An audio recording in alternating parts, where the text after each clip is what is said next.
So often in these crazy times, we focus, certainly from my perspective as a parent, on everyone else and not on ourselves. I think we are unable to keep perspective in very disruptive times. It's perfectly understandable.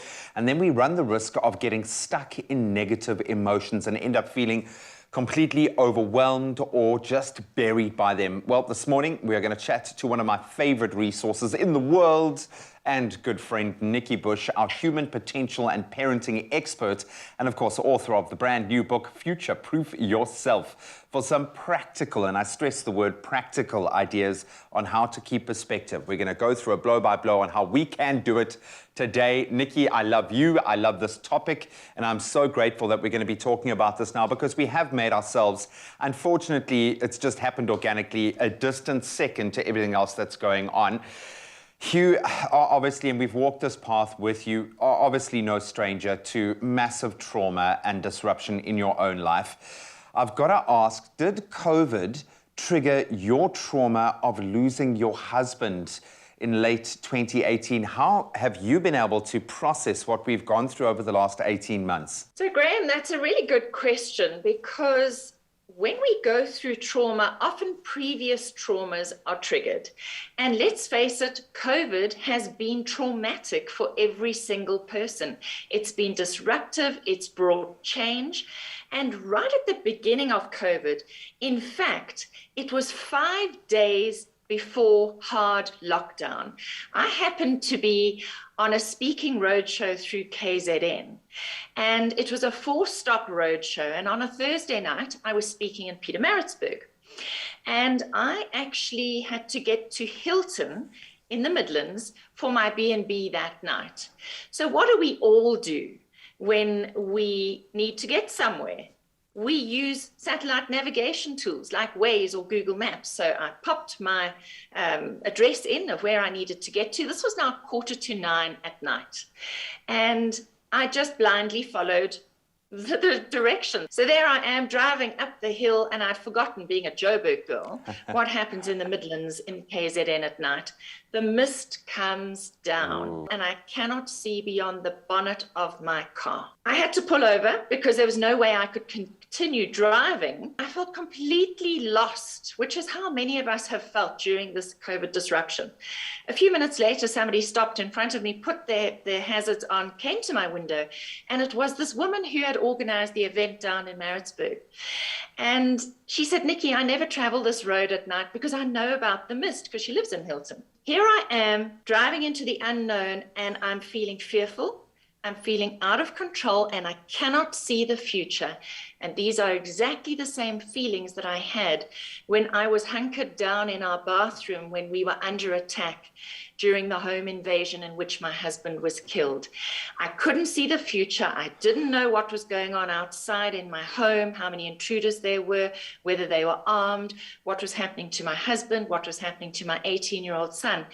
So this was this deep trigger that COVID actually unleashed in me right at the beginning. I know one can never, ever recover from the kind of loss that you have had to live through, but we can learn. And now that you've had some time to process, and I suppose this mirror that COVID has held up to us in terms of examining ourselves and our psyche and our patterns, what have you learned from the loss of your amazing husband that has helped you with this disruption of COVID and could possibly help a lot of people, because we do look to you for this kind of advice? So in my case with my husband, of course, I had to open that bathroom door eventually to see what had happened, which was a very scary thing to do. And with COVID, we have spent 18 months in the swirling mists of not being able to see the future. And we're actually having to firstly get comfortable with not knowing what the future looks like. And secondly, with being brave enough to keep moving forward, even if it's just baby steps. And so I was given this amazing analogy, and I've used it as a framework to get up again and to bravely, courageously keep moving forward since my husband's death. And this was at the wake after my husband's funeral. My friend, who's a psychologist, when she saw me crying at 10 o'clock at night when everybody was leaving the wake, and I realized that I was now alone. This was my new reality.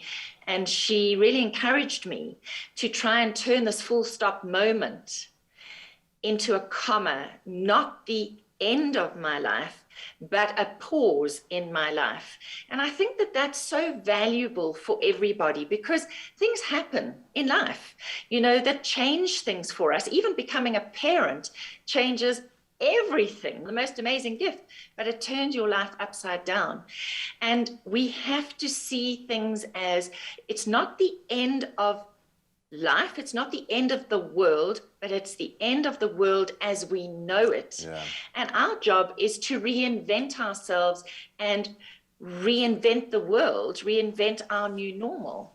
And so much of that rests in our hands. We can't keep looking to everybody else to save us. And there is a wonderful quote from Edith Eger, who wrote The Gift. She was an Auschwitz survivor. She's now in her 90s. And she says, when someone throws out a life raft, you have to participate in your own rescue. So often we want to be rescued by somebody else. We want someone else to fix our lives. And I guess the real message in my book, Future Proof Yourself, is that self-leadership and making choices for yourself in order to help yourself move forward is so important. We have to take responsibility for our own lives. And that's a key message in COVID and how we're having to reinvent ourselves now. I'm so glad through this that you haven't lost sight of what I can only call your calling, because we do rely on you. You have an innate ability to be able to convert subjects and ideas into something that we really can build practically into our life. I know people will have an opportunity to come and talk to you about your book, which we'll chat about a little bit later. But Nikki, please stick around. We're going to continue this wonderful, very heavy, yes, but I think enlightening conversation about future-proofing ourselves. How do we deal with disruption, no matter how massive in the case of Nikki, and make sure that we keep taking those vital steps forward. You can rejoin the conversation as well in just a moment. It's my feel-good breakfast show. A little bit earlier in the show, we connected with human potential and parenting expert Nikki Bush about dealing with massive disruption in our lives. And of course, we've all had to collectively live through the disruption of COVID and what that can do in terms of storing or stirring up old trauma. Nix, I'm going to dive right in with a question, because I think something I struggle with, and I've certainly felt this pattern playing out, is maintaining perspective. It is very easy in the weight of all of this overwhelming kind of reality that we've had to live through, to keep perspective. So how do we, in a practical way, do that? Keep our kind of true north? Yeah, so easy, Graham, to be sucked into all the negative stuff and to feel like a victim, like this is happening to you. And I was just coming out of 2 years of deep grief when COVID hit.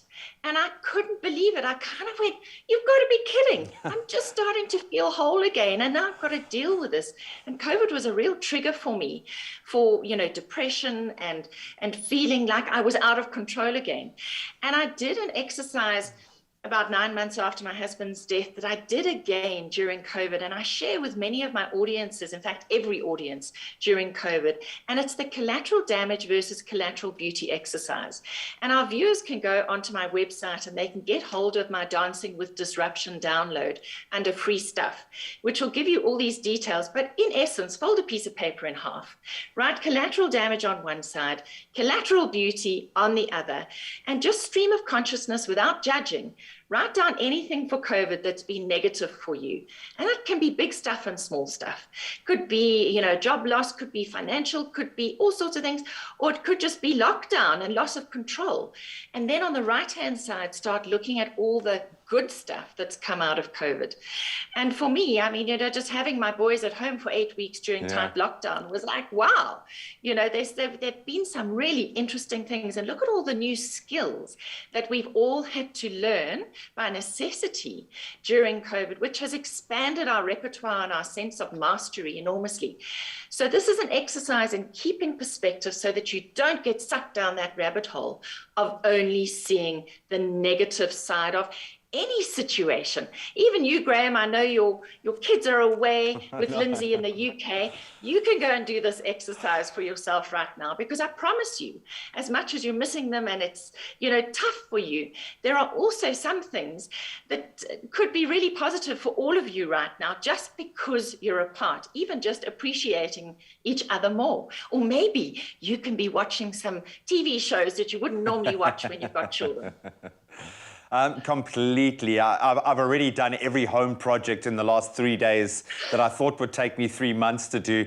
But I am missing them terribly, but I am able to keep perspective, very much following the roadmap that you have provided. Next, I've got to ask you, because your books are amazing, but being able to actually talk to you about these concepts is even better. And I understand you have 2 opportunities for those that are interested and would like to make a human connection with you now that we can actually do this in person. You're going to be doing some book signings and meetings. Can you give us some details? Absolutely. I would love to see some of our Expresso viewers this week on the 20th of October at Exclusive Books, Melrose Arch, 6:30 p.m.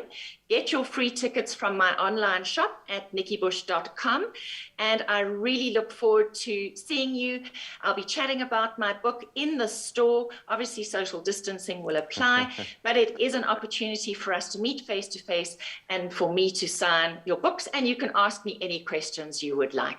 So go to nikkibush.com, to the shop, and get your free tickets now. I've got to say to all those watching right now, Nikki has probably been the most influential guest and person that I've interviewed over my time on Expresso. She has given me so much that I now build into the DNA of my parenting model.